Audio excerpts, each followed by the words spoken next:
raise your hand. We'll bring a microphone around to you for a question.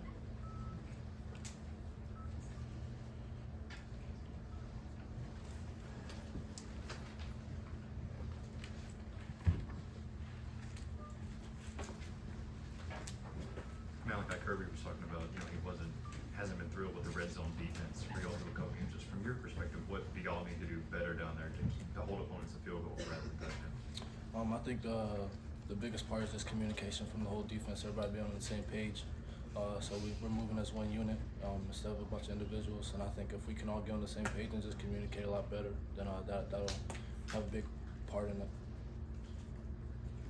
With a 7:30 kick, what's your day like on Saturday? What do you do? How do you get off the grid? And when do you start to get locked in?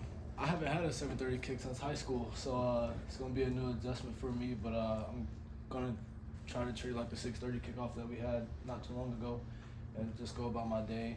Just trying to stay locked in and lock out when I need to, be able to lock in and zone in on the football aspect, and then be able to zone out too, so I'm not so locked in all day. When does that start?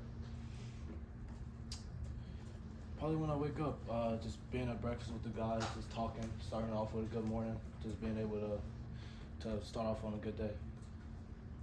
When did you know that Javon was going to be out, and what did you tell David before you guys took the field? I didn't know he was going to be out. He took some snaps through the week. He looked pretty ready.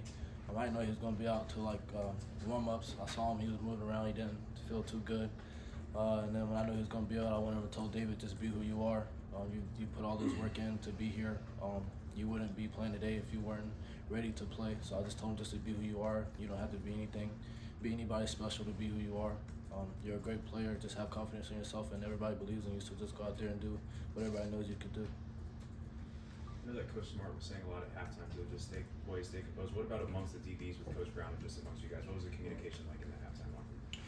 Pretty much the same. Just take it one moment at a time, one play, one snap at a time. Always be on the same page. Just try to communicate. Move as one. That's pretty much it. Maybe looking at it right here, Rattler was 16 of 18 for 152 yards in the second half, in the first half. In the second half, he was 6 of 24. Just as a secondary, just what kind of changed for you all in that second half, and what clicked? I'd say it goes back to being on the same page. When we went to halftime, Coach Smart told us to take it one at a time, and they have a very good offense. They have very good players, so we knew eventually they were going to hit a play. It's just how we responded to them hitting a play. So in halftime, we all came in, we all settled down, got on the same page, just realized who we are really. We all just stuck together, and that's where that connection part comes in, just being able to lean on each other and have confidence in each other.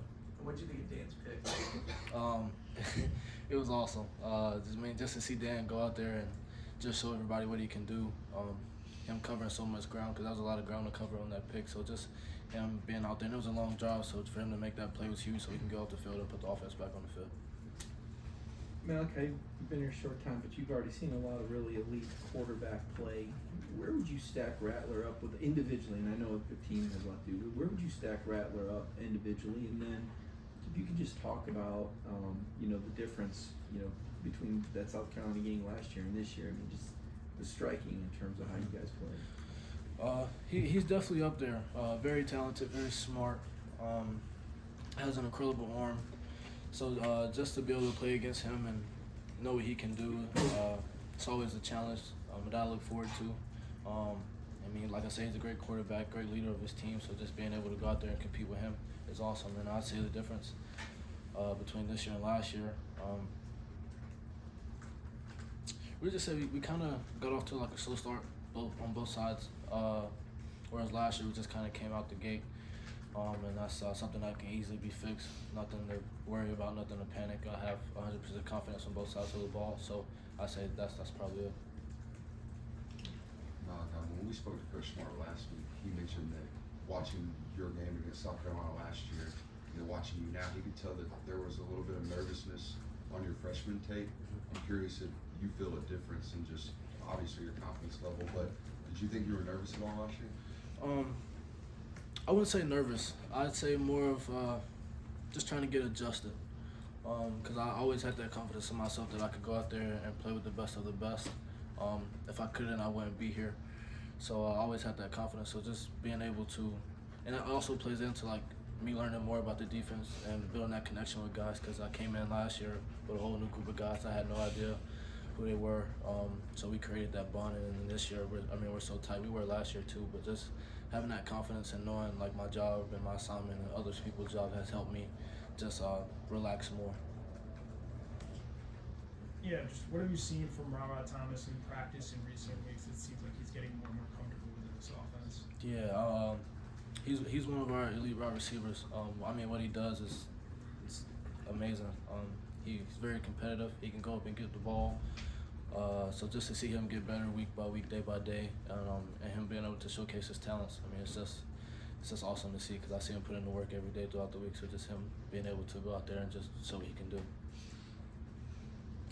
Correct me if I'm wrong, you were roommates with Jalen your freshman year, right? Yes, sir. Yes, sir. Right. Do you have any good stories from him that you could tell, you could share with us? And just from your vantage point, how has he just progressed and grown in that spot right in front of you on the field? I knew Jalen before we got here. We had hooked up before we got here, so I had met him, and we ended up being roommates. And it was his birthday during dog time, so we had a team run at 6 in the morning, I think. So I remember we both went to sleep early because we were freshmen. We didn't want to, you know what I'm saying. But I woke up like at 5 o'clock maybe, and I just was blasting music. I went and banged on his door. Wanted to give him a good start to his birthday day. But just to see the things that he can do. Get off the ball, rush. What he does is amazing. He's only getting better. He's only going to keep getting better. He's with some very elite guys in that room, and the coaches as well. So just to see him improve day by day, just like everybody else, it's just awesome.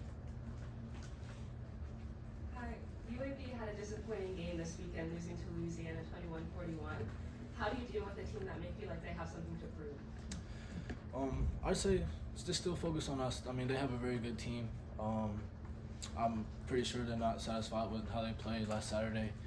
So we really just got to hone in on us and just focus on what we need to focus on, knowing that they have a very good team and they're going to have something to prove, but so are we. So just kind of being on our toes and just staying focused.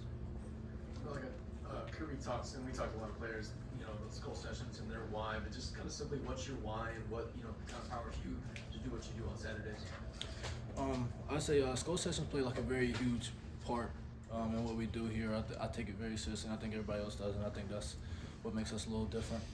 My why would be when I was little, when I was 7, my cousin, he was like my brother. He had passed away when he was 9, and I started playing football before him. And when he started playing football, he started wearing 24, and I switched because I was like, I don't want you wearing the same number as me. I don't want you copying me. And when he passed away, I switched back to 24. So that's why I wear 24. Most people just look at it as a number, but to me, it's much more. I know if I take care of what I need to take care of, I know his name will forever live on, and that's just huge to me. Correct me if I'm wrong, but you're playing safety on most downs, and then 3rd and long, y'all go into dime. You're kind of the dime defender, you're a nickel defender. What's the key to being multiple here at the University of Georgia, and when were you comfortable schematically to be able to handle the multiple jobs?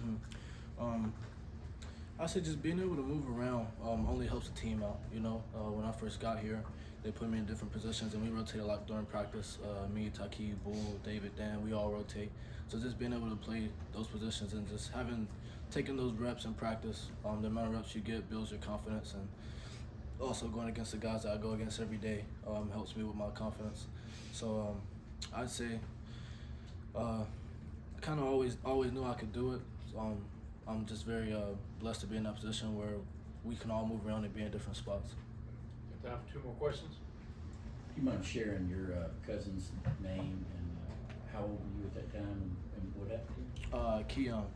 His name is Keon, and I was 7, he was 9, and he got shot when he was 9. Thank you. You talked a little bit about facing Ra in practice, and I just also wanted to ask about Dom and facing him in practice, and especially having to face him last year in a game scenario. Just talk me through kind of facing him last season in practice, and then now kind of seeing that on the field, at least for Georgia now? Me and Dylan go back and forth a lot. He's very competitive. So just him coming from Missouri, we always go back and forth. He caught a ball on me when he was at Missouri, so we joke a lot about it. But just to see the things that he can do, because he's very elite at what he does. He's very quick. Agility is awesome. His hands, very aggressive when the ball gets to him. So just being able to compete against him in practice only makes us better, individually and as a team. And just like I said, he's one of those guys that comes in every day and he works. So just to see what he's doing, showing everybody what he can do and what he's always been able to do, it's just a great opportunity for him, and I'm very excited to see what he does next. Thank you, Malachi. Thanks, Malachi.